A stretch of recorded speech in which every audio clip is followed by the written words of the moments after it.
Hi Bloomies, it's Jen from Everlasting Blooms, and today I'm gonna show you how to make this cute sunflower keychain. So grab your wires and let's start crafting with love.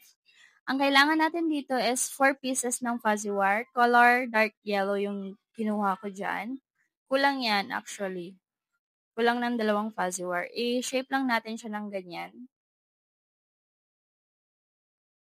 And then yung sa gitna pala natin dyan guys is yung isang fuzzy wire na brown is hinati ko siya sa 4. Isa lang yung kailangan natin doon.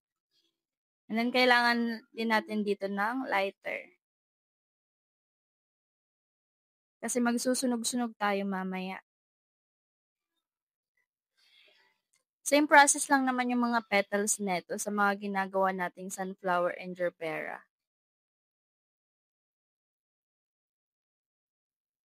Shape nyo lang ng ganyan and then i-pinch nyo lang yung dulo para walang butas. And then yung brown, i-roll nyo lang siya ng ganyan. Magtira kayo ng konti and ipailalim nyo siya doon sa bilog. So ayan, okay na yung ating panggitna. Ayan, magsusunog-sunog na tayo. Ganyan lang, sunugin nyo lang ng konti yung dulo para magkaroon siya ng shape. Gawin nyo siya sa lahat ng petals. Masakit sa kamay ng lighter eh. Kapag tuloy-tuloy, masakit siya sa kamay. And then ayan, binebend ko na ulit siya. Kasi hindi ako marunong magpantay, alam nyo na. Kaya binebend ko na siya. And then ilalagay na natin yung pang center natin. So ayan. By the way, pa-cross ulit yung paglalagay ko dyan. Pair, ganyan.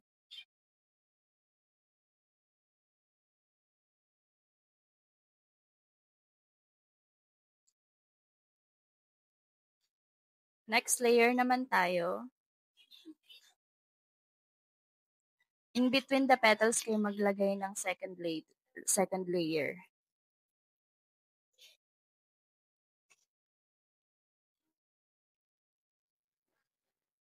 Di ba mas madali maglagay kapag nakabend na siya?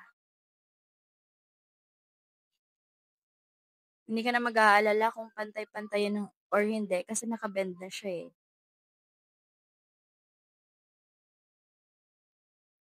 Okay na yung ating flower. Next is gagawa tayo ng sepals para sa likod ng ating flower.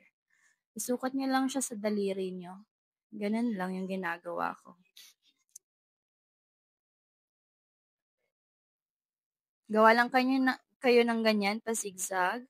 And then, i-lock nyo lang para magkaroon ng shape yung sepals natin.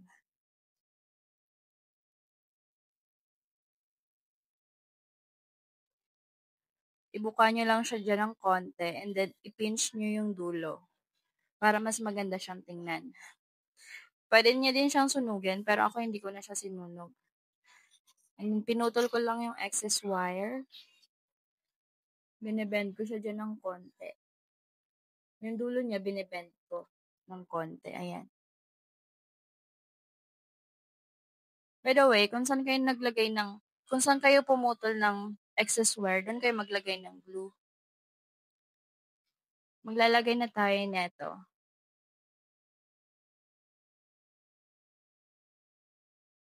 O, diba? Ang ganda.